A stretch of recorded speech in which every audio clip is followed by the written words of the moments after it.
Okay, so this is a little bit of help for 3.8, where we're dealing with elastic and inelastic collisions. They're not all perfect questions. There's a few that I like better than others, but I do feel like we need to talk a little bit about question number 8, where you're going to end up with getting stuck and hung up on one little idea. And there's also another piece of information that's really helpful to have along the way. Okay, so we have a cue ball with a mass of 0.165 kilograms. It's sitting there. We're going to call that object A. It's going to get hit by a pool stick, and it's going to give it some momentum. What we have to understand going into this is that when it says that the ball is hit dead center by the pool stick, which applies an impulse, okay, of 1.5 Newton seconds to the ball.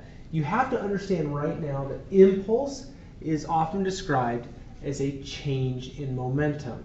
Now the ball was sitting motionless, which meant it had no momentum.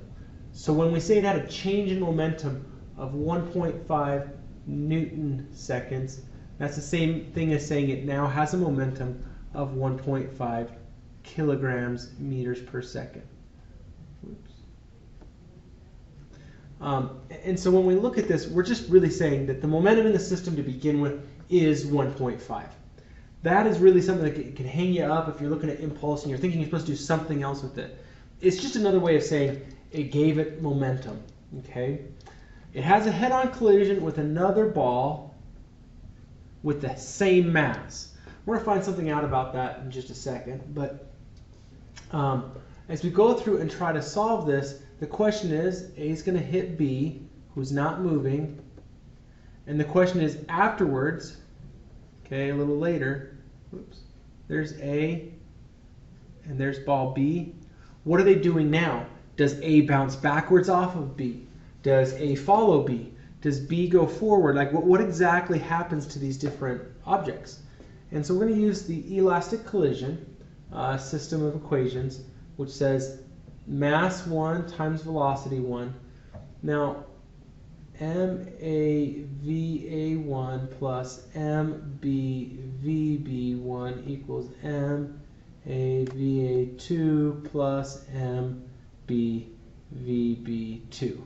Something that we can do up front is acknowledge that because everybody has the same mass, okay, we could cancel it. The only way this works is if I can figure out the velocity of the first ball. See, the momentum is mass times velocity, but it doesn't tell me the individual velocity. So for me to do this where I can cancel the masses, because they are all identical, I really need to know what the velocity of the first ball was. So I'm going to grab my calculator real quick. I'm going to take, now I could do this by just putting the 0.165 in for mass everywhere. I just think the numbers become a lot easier if we remove the mass. Makes the calculation quicker. And so what we have to do is we have to take the 1.5, that's our momentum total. We'd have to divide it by the mass, 0.165. And we get 9.09. Okay? So this first velocity was 9.09 meters per second. Okay? So right here I'd have 9.09 plus the initial velocity of the other ball was 0 will equal VA2 minus VB2. Then we get rid of that plus 0. We have our first equation. All right, I'm going to jump up to the big screen, and we're going to talk about how we would finish. The second formula was always VA1 minus VB1 equals VB2 minus VA2. And VA1 we just learned was 9.09 minus 0 equals VB2 minus VA2. And if we solve this for VB2, it would equal 9.09 plus VA2 as we add the VA2 over. That information can go in for VB2 in our second equation, which would produce 9.09 equals, so I'm writing our first equation here, VA2 minus, and where I have my VB2, I'm going to put 9.09 plus VA2. Okay, we distribute our negative. No, something's wrong. Hold on. What do we got wrong? Pause the video. Let me figure out what's wrong. Okay, I'm sure somebody saw it. Mr. Welch, what are you doing? Way up here, that's a plus sign. This should be a plus right there. I don't know why I ever had a negative, which makes that a plus right there. Much better. Okay. Whew, feels better. All right, 9.09 equals VA2 plus 9.09 plus VA2. I'm going to minus the 9.09 and get that 0 equals 2 VA2, implying that the velocity of ball A immediately after impact is 0 meters per second. So the cue ball that we just hit, it rams into the other ball, and because it has equal mass, stops dead, doesn't move. Now, while that's happening, what happens to the second ball? Well, for momentum to be conserved, I can take that value and plug it in right there to get that VB2 would be 0 plus 9.09 or 9.09 meters per second. Now, something really interesting just happened. You maybe didn't see it, but let's talk about it. Object A was traveling 9.09 meters per second. Object B, had a velocity of 0. After the collision, object A had a velocity of 0 and object B had a velocity of 9.09 meters per second. It is actually true that in an elastic collision, if two objects have the same mass, they will trade velocities. Now this is important because it helps us with a really cool conceptual question. That would be a great test question. But if object A is headed 3 meters per second and object B was negative 2 meters per second, and they're the same mass, that's the catch, then object A and object B, if they just flat trade velocities, object B would have a velocity of 3 meters per second and object A would be negative 2 meters per second. Literally, they're just trading velocities as part of this momentum conservation. The catch is they have to be the same mass. If they're not, this doesn't work out. But that's a pretty cool question, the way that that turns out. I love seeing stuff like that, how it all kind of works out. Is that going to help you out on a test? Maybe. It's also a good chance that you'll just have different questions on the test. All right. I love question number 13. We've got an automobile with a mass of 2,100 kilograms traveling 17 meters per second. It rear end collides with a car whose mass is 1,900 kilograms. The car locks bumpers and they skid together with the wheels locked. That means the wheels aren't rolling. It's literally just a full out skid. So the first question is, what's the velocity of the two cars just after the collision? All right, so that's question one. How fast are the cars moving right after collision? Find the impulse that acts on the skidding cars just after the collision until they come to a halt. So magnitude and direction for that. Okay, obviously the direction for the impulse will be backwards because it's slowing the car down. But the impulse is its loss of momentum. So if we know how much momentum there is, then we know it has to lose that much momentum. The last one would be, if the kinetic friction between the wheels and the car's pavement is 0.68, how far should they skid? This is a really cool question. I love the layers in it. It really helps us understand a lot about what goes on. So right here we have a 2,100 kilogram car traveling 17 meters per second, so about 35 miles an hour. Okay, it's going to hit another car that's a little bit lighter at 1,900 kilograms that has a velocity of 0. So stationary at a red light, slammed in the back of a car. We look and we can see skid marks. So this goes back to how you can do a crash reconstruction. If we look at the skid marks on the ground from the collision, or we look at where the collision started and where the cars finally came to rest, we can do a lot of determining how fast the initial vehicle must have been moving. And so when they tell us, oh, I was only going 35 miles an hour, we can figure out whether they were lying or not. This is a really cool problem. We do know that they're going to travel together after the collision. So this is an inelastic collision. So we have 2100 times 17, mass times velocity, plus the mass of the second vehicle, 1900, times its velocity of 0, that's all going to zero out, will equal their combined mass at their new velocity. So if I combine the 2100 and the 1900, it should be 4000 times a velocity that I don't know. But I know that they're going to share this velocity.